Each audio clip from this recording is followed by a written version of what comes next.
What's up mga ka-technician? Nagbabalikan DIY Pinoy Technician. Sa mga hindi pa subscribe na kayo. Click ang notification bell button, click ang flash nyo rin na mga videos. So yan guys, magre-review tayo ng motherboard ng JBL Party Box na Encore. Meron siyang dual microphone. So i-reference natin yung mga component ng board. So meron tayo ditong power supply unit, PSU. Tapos sa microcontroller niya na board. Ayan guys. Tsaka amplifier yan guys. Microcontroller, amplifier guys. Tapos ito yung mismong charging at boost back converter guys.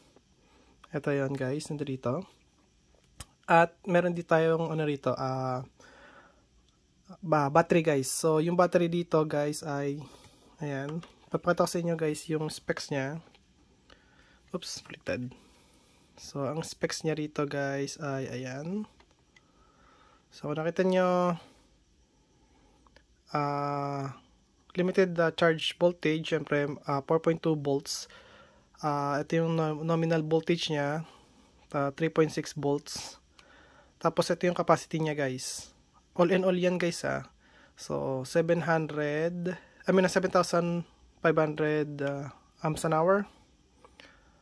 Tapos syempre yung watts an hour niya ay 27 watts an hour. So tatlong pirasong 18650 na battery lang yan. Kung makikita nyo rito guys. So i-search nyo yan. Ito ICR 18650 na 2600 milliamps an hour. Tapos may mga siya guys, ito barcode. So ayan, ito yung BMS niyan guys. So tignan natin. Okay, gagawin ko kasi rito guys ay papalitan ko yung battery nito ng Panasonic. So ito yung papalit ko guys. So ito, ayan, NCR 18650 BD. So meron po itong 2900 na amps an hour guys, or 2900 milliamps an hour guys. Yan.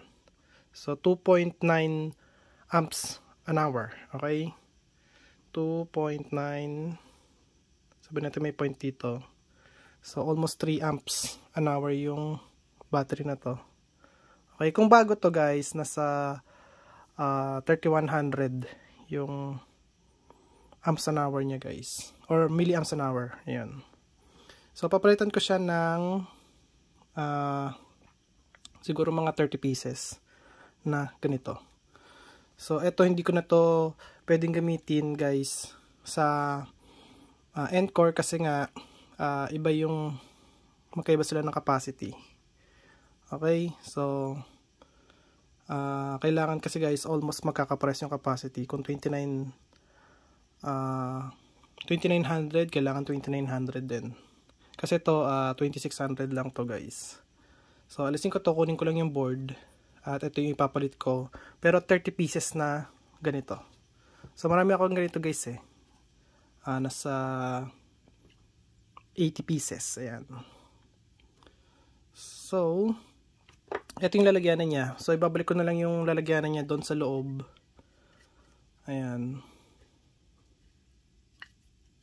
Ayan yung itsura niya guys. So dito siya nakalagay pa ganito. Ayan. Tapos ito nakalock dito sa loob. Pag ganyan. So basta yung board lang yung kailangan ko rito. Itong mismong BMS niya. Para doon sa 30 pieces. So tatanungin niyo ako, sir, baka naman masira yung ganyan. Hindi masisira kasi may mga protection yan. So huwag kayo mag-alala guys. Ito kasing power supply niya ay constant voltage kung mag-charge. Constant voltage yung output niya. So pasok yan dito. Pagpasok yan dito, magiging constant current, constant voltage yung charging niya. And then pagka labas dito guys ay naka-boost na yan. So hindi ko lang alam kung ilang voltage yung ibinuboost niya para dito sa may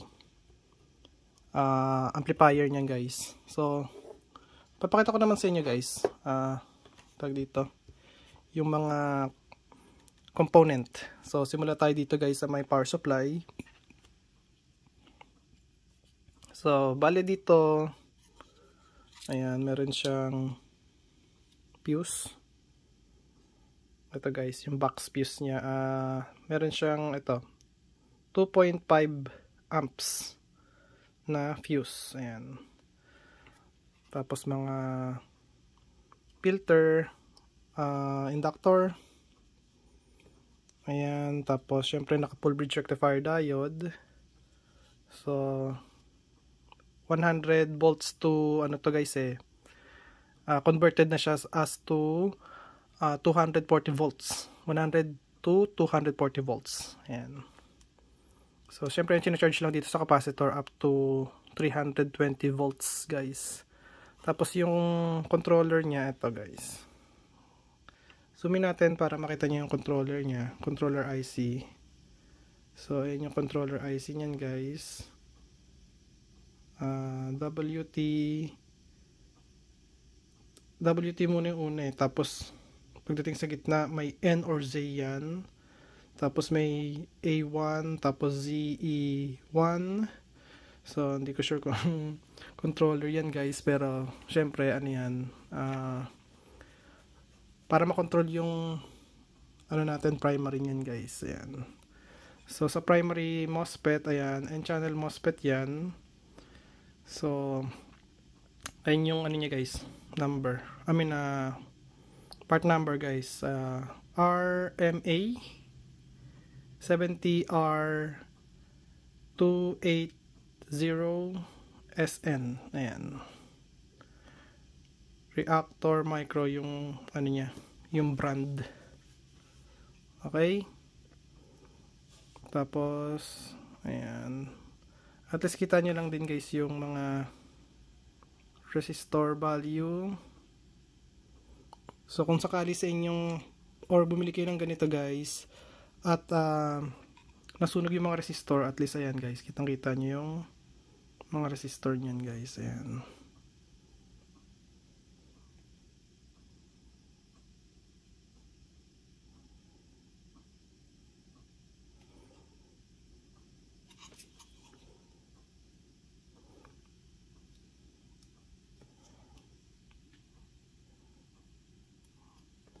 Sharky diode or general purpose diode ito guys. So M7. Yung dito naman ito guys ay ano to, WJ at yata to.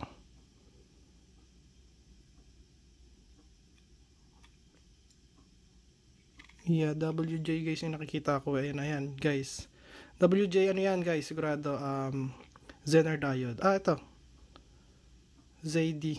Zener diode siya guys. Pag simula ng two letters guys, Z something, yun lang yung pagkakalam ko Zener diode. Basta to ano lang guys. Pag nakita kayo ng diode na katulad nito, dalawang letra lang, ibig sabihin Zener na yun guys. Okay? Pero kapag ka letter tapos number, ano yun? Schottky diode o kaya tag dito, general purpose na diode. Tulad nito, M7. Ayan, M7. So, regular na diode lang yan. So, dito meron tayong port 3.1 na reference regulator. Hindi. Reference voltage guys. Voltage reference. Ito. 2.5 volts. So, ayan. So, kailangan natin mapakita lahat ng resistor value. Ayan.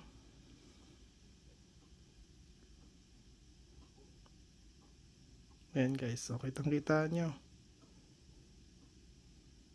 So, hindi ko sure kung ilang voltage yung output nito.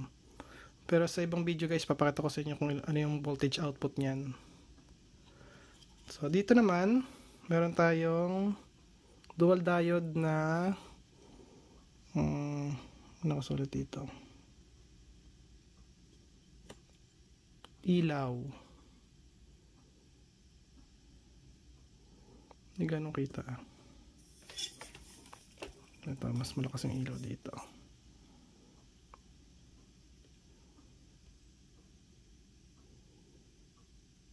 Yun o, 2200. So, ano to guys?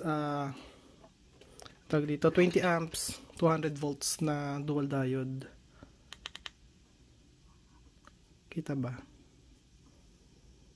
Ayan guys.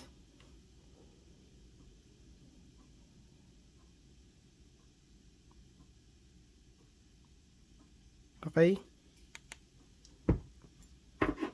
Tapos, sa baba iba rito, wala na guys, wala na.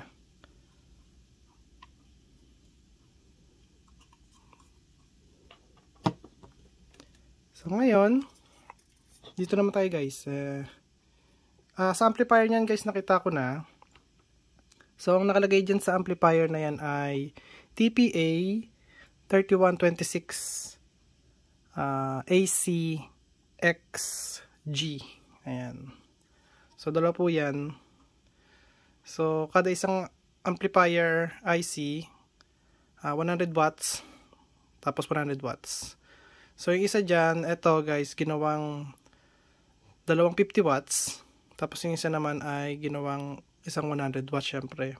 So ito sa subwoofer, ito sa mid-range tsaka tweeter. Ayan. Tapos ito tsaka ito guys ay ano yan, digital analog converter or analog digital converter. Ayan. Baliktaran. Okay. So AC ano yan? Digital DAC at saka tama ba? DAC at saka ADC. Ayan, sorry. Nabubulol ako guys. Pero ayan. So para makita nyo yung number, ito yung number niyan guys. PCM 5121. Ayan. Tapos tignan nyo yung mga ibang component. Yung iba guys, hindi ko na saulado eh. Sobrang dami. So, ayan.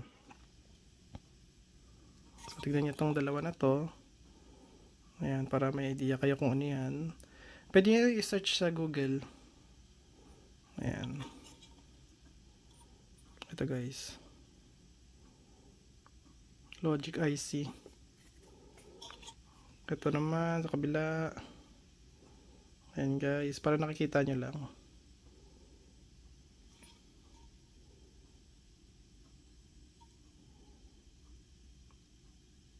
BS25. Ayan guys. T062. KN na transistor. Ito. KN.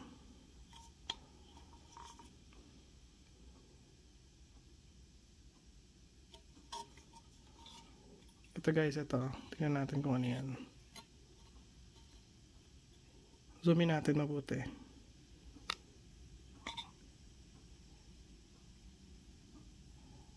Wala, hindi nakita gaano. Pag nasobrahan sa zoom in, hindi na siya gaano nakikita. Pero ayan guys.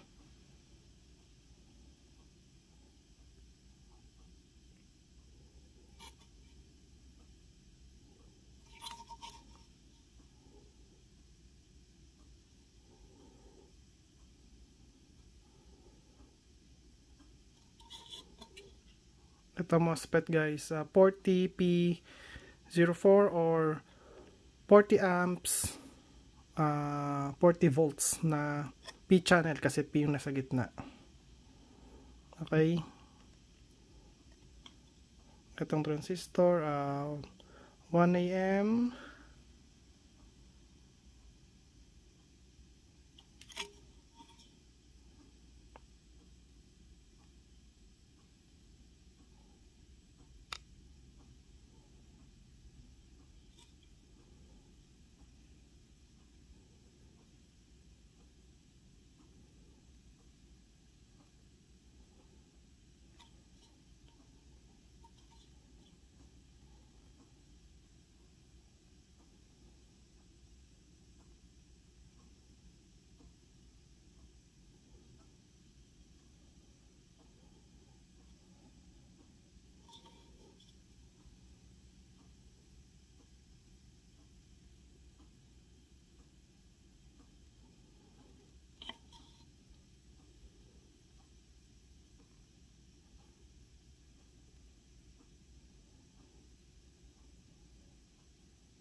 Yun guys, at okay na rito guys sa unahan. Napakita ko na sa inyo yung mga IC o yung mga itim na yun guys, integrated circuit. Dito naman tayo sa kabila. So sa kabila meron siyang tag dito, ayan guys, EEPROM. So pwedeng anin yan guys, i-update yung firmware guys, yan. So dito meron tayong makikitang dalawang board, ayan o, separate board yan guys. So ito sa may Bluetooth, ito naman guys sa may mic. Okay, so wireless po yan. So ito yung antena nyan, ayan. So tingnan natin yung mga IC guys, ayan, para nakikita nyo.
Ayan guys, at wala na. Ito lang. Ayan lang guys. Ayan lang yung mga IC dito guys na nakadikit sa likod.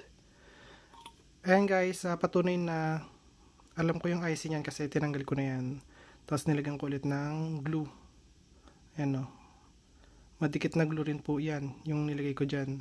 So para pagka nagbabibrate yung housing, so hindi siya malulus guys, kaya nilagyan ko ulit ng glue. Ayan. So ayan lang guys, at sana gustuhan nyo ang aking video. At papakita ko sa inyo guys sa ibang video yung nakakabit na yung ibang battery, yung 30 pieces na battery guys. Okay, so mas matagal na yun kasi sabi nila kapag max volume, eto guys ay tumatagal ng 2 hours.